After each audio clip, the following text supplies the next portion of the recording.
Hello नमस्कार दोस्तों, फिर से स्वागत है एक नए लर्निंग वीडियो में। दोस्तों आज हम लोग बात करेंगे निफ्टी की। आज देखिए निफ्टी कॉन्टिन्यूसली जो है 21,000 के आसपास निफ्टी में एक रेजिस्टेंस है और रेजिस्टेंस की वजह से निफ्टी 21,000 को क्रॉस नहीं कर पा रहा है। कभी कभी एक दो कैंडल बन जाती है निफ्टी में, और निफ्टी में ऑलरेडी जो है अच्छा मोमेंटम आ चुका है। जब एक महीने में इसने 7.99% का रिटर्न दिया है, जबकि 6 महीने में इसने 12.88% का रिटर्न दिया है। ये इंडेक्स है, इंडेक्स इतने अच्छे रिटर्न दे रहे हैं तो जाहिर सी बात है कहीं ना कुछ स्टॉक्स जो निफ्टी को ऊपर ले जा रहे हैं, कुछ ऐसे स्टॉक्स चल रहे थे। हालांकि एचडीएफसी बैंक और जो रिलायंस जैसे स्टॉक में उतना अच्छा मोमेंटम नहीं मिला जितना अच्छा उनमें रिटर्न मिलना चाहिए था, लेकिन फिर भी इन स्टॉक्स में हमें अच्छा खासा रिटर्न दिया है। जैसे कि आप देख लेंगे, टाटा पावर को देख लें, यूपीएल को देख लें। यूपीएल जो है आज का टॉप मोस्ट शेयर बना है। यूपीएल के अंदर आज अच्छी मोमेंटम आई है, 2 पॉइंट समथिंग परसेंट की मोमेंटम आई है। तो इस तरह के शेयर जो निफ्टी को जो है मैनिपुलेट कर रहे हैं, निफ्टी को ऊपर ले जा रहे हैं। लोग बोल रहे हैं कि निफ्टी के अंदर एक बबल क्रिएट हो रहा है, निफ्टी ओवर वैल्यूड हो गया है इस टाइम। तो ये सारी चीज़ें ठीक है, एक टाइम पीरियड पे सारे शेयर भी ओवर वैल्यूड होते हैं, अंडर वैल्यूड होते हैं। तो इस तरह का फॉर्मेशन स्टॉक मार्केट में चलता रहता है। लेकिन अभी जो निफ्टी रेजिस्टेंस क्रिएट कर रहा है 21,000 के आसपास का, अगर हम लोग पोजिशंस देखें, हम लोग पोजीशन देखें, इस महीने की लास्ट एक्सपायरी की पोजीशंस देखें, तब वहाँ पे हमें पता चल रहा है कि अभी भी लोग इंटरेस्टेड नहीं है निफ्टी को इस लेवल के ऊपर ले जाने से। क्योंकि निफ्टी का जो हायर हाई है, विक्स की कैलकुलेशन है, वो निफ्टी को 21,100 कुछ रुपए की कैलकुलेशन है। निफ्टी जो है 21,100 कुछ जा सकता है। तो हाँ, यहाँ से मान सकते हैं कि निफ्टी 100 पॉइंट और ऊपर चला जाए, मीन 21,150 के आसपास, 70 के आसपास निफ्टी चला जाए, क्योंकि विक्स की कैलकुलेशन कुछ ऐसी आ रही है। लेकिन अभी मुझे ये लगता है कि निफ्टी की कॉन्टीन्यूसली जो कैंडल्स बन रही है, आज भी जो निफ्टी की कैंडल्स जो बनी है, वो निफ्टी में एक ग्रीन कैंडल का फॉर्मेशन हुआ है आज के दिन पे।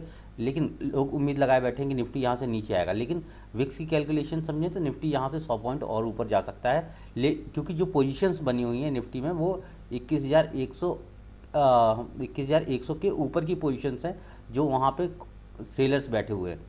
तो उनकी पोजीशन वहाँ पे उन्होंने कॉल सेल कर रखी हैं इस लेवल की। तो अगर उनकी पोजीशन इस तरह से बनी हुई हैं, लेकिन यहाँ पे जो एक्सपायरी 14 को होने वाली है, या फिर जो एक्सपायरी इस महीने के लास्ट में होगी, उनमें अभी बड़ा डिफरेंस दिखाई दे रहा है। इसलिए जो अभी निफ्टी ना रेजिस्टेंस क्रिएट कर रहा है, लेकिन आगे जा सकता है। अब हम लोग बात कर लेते हैं यूपीएल की। यूपीएल में क्या चल रहा है? यूपीएल में देखिए आज इसने 2% की मूवमेंट दी है। ये टॉप मोस्ट शेयर है, शेयर अच्छा है। इसने 5 डेज़ में जो अभी तक है 3.8% का रिटर्न दिया है। 1 मंथ का इसका रिटर्न देखें तो बहुत अच्छे रिटर्न है, 9.10% के रिटर्न है। अगर 6 मंथ में इसमें देखें, हाँ 6 मंथ में कोई खास रिटर्न नहीं है, लेकिन यूपीएल में अभी जो टारगेट है वो 624 के आसपास के टारगेट है, क्योंकि यहाँ पे एक रेजिस्टेंस फेस करेगा। अगर ये रेजिस्टेंस लेवल को क्रॉस करता है, हाँ, तो फिर यूपीएल जो है वो 700 के आसपास फिर से आपको ट्रेड करता दिखाई देगा। अगर अभी तक के रिटर्न देखें तो हाँ, यूपीएल ने नेगेटिव रिटर्न दिए हैं। यूपीएल में ये बॉटम हंटिंग हो सकती है। यूपीएल में लोग यहाँ पे बॉटम बाइंग कर रहे हो, क्योंकि इसने जो रिटर्न दिया है पूरे साल में -16% का रिटर्न दिया है, जबकि निफ्टी ने 6 मंथ्स के अंदर जो है अच्छा खासा रिटर्न दे दिया है।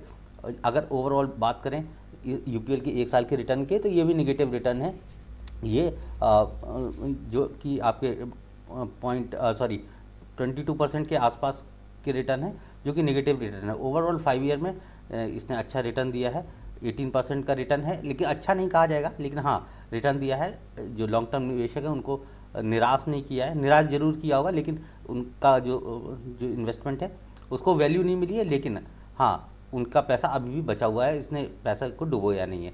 अब यहाँ पे हम लोग अगर निफ्टी की बात कर लेते हैं, निफ्टी में कॉन्टीन्यूसली इस तरह का मोमेंटम है। जहाँ 6% पे इसने 12% की मूवमेंट दी है, वहाँ पे इसने 6% में -11% की मूवमेंट दी है। तो कहीं ना कहीं इंडेक्स प्रॉफिटेबल है। अब यहाँ पे जो एक दिन में इसकी जो मूवमेंट है 3 समथिंग परसेंट की, 3.0% की जो एक दिन की मूवमेंट है, तो कहीं ना कहीं यूपीएल को लोग लोअर लेवल पे बाय करना स्टार्ट कर रहे हैं, क्योंकि इसमें जो वॉल्यूम है वो निश्चित तौर पे बड़ा होगा। लोग बॉटम पे बाय करना पसंद करते हैं, क्योंकि बहुत दिन से डाउन ट्रेंड में है। तो कभी न, और इसका जो डिविडेंड है 1.66% का ये डिविडेंड दे रहा है। 52 वीक का जो लो इसने 528 और 52 वीक का जो हाई है 788 के आसपास का लगाया है। तो इस तरह से देख सकते हैं कंपनी जो है यूपीएल, कंपनी अच्छी है, सारी चीज़ें अच्छी है, लेकिन इसका जो ट्रेंड है वो डाउन ट्रेंड में चल रहा है। अभी आप बहुत सारे स्टॉक्स देखते हैं, अभी आपने पंजाब नेशनल बैंक देखा, अभी आपने और सारे चीज़ें देखी, रेल के स्टॉक्स देखे, वो स्टॉक्स इसी तरह थे, बॉटम पे सब स्टॉक आ गए थे, फिर वहाँ से उन्होंने जो मोमेंटम दी है, तो इसी तरह की मोमेंटम अब यहाँ पे क्या है, कोई लोग खरीदना नहीं पसंद करते हैं, रिटेल इन्वेस्टर नहीं खरीदना पसंद करता है, जबकि यहाँ पे जो इन्वेस्टर हैं इस तरह के स्टॉक्स को खरीदना पसंद करते हैं एक पूरी एनालिसिस के बाद, क्योंकि पूरा एनालिसिस करने के बाद उनको लगता है कि हाँ ये जो प्राइस है जस्टिफाई प्राइस है, 532 के आसपास का जो प्राइस है, यहाँ पे जो इसने लो बताया था 585 के आसपास बताया था, उस लो को भी ब्रेक किया है। उस लो को ब्रेक करने के बाद जो 585 का रेजिस्टेंस है, मतलब कि इसने इस रेजिस्टेंस को क्रॉस कर दिया है, तो अब इस 630 के आसपास, सॉरी 603 के आसपास ये ट्रेड कर रहा है। तो इस तरह की जो इन्वेस्टमेंट है, जो बड़े रिटेलर बड़े इन्वेस्टर हैं, उनको यहीं पे इन्वेस्टमेंट करने से जो प्रॉफिट होता है, लेकिन रिटेलर डरता है, रिटेलर उन स्टॉक्स में इन्वेस्टमेंट करेगा। बहुत सारे लोगों ने पंजाब नेशनल बैंक में इन्वेस्टमेंट नहीं किया होता, हाँ अब वो सोच रहे हैं कि पंजाब नेशनल बैंक में इन्वेस्टमेंट करते हैं, जबकि अब पंजाब नेशनल बैंक जो है वो स्टॉक काफ़ी आगे निकल गया है, 88 के आसपास वो ट्रेड कर रहा है। कहाँ वो स्टॉक 35-32 रुपीज़ के आसपास का हुआ करता था। तो हमें वैसे मौक़ों पे इन्वेस्टमेंट की अगर देखें तो उस तरह के मौक़ों पे इन्वेस्टमेंट करने से रिटेलर डरता है, लेकिन जो बड़े इन्वेस्टर हैं वहाँ पे उनको पता है कि ये बैंक है, पंजाब नेशनल बैंक हो गया, ICICI बैंक हो गया, ये आपका सेंट्रल बैंक हो गया, तो यहाँ पे इन स्टॉक्स को बाय करना, क्योंकि इनके जो ऑपरेशंस है, बिजनेस ऑपरेशंस हैं, कॉन्टीन्यूसली चल रहे हैं, और बिजनेस ऑपरेशन चलने की वजह से इन पे कहीं ना कहीं ट्रस्ट किया जाता है कि आज नहीं तो कल इनका बिजनेस ग्रो होगा, आज ना नहीं तो कल ये प्रॉफिट में निकलेंगे, और इसी तरह का हुआ, इसीलिए ये स्टॉक इतना ज़्यादा बढ़ गए हैं। और हमें जब भी किसी स्टॉक को पकड़ना चाहिए तो बॉटम पे हम पकड़ने की कोशिश करें, तभी हमें अच्छे रिटर्न मिलेंगे। दोस्तों अगर ये वीडियो पसंद आते हैं तो इस चैनल को कर दीजिएगा सब्सक्राइब, वीडियो को लाइक और शेयर करना बिल्कुल मत भूलिएगा। बहुत बहुत धन्यवाद।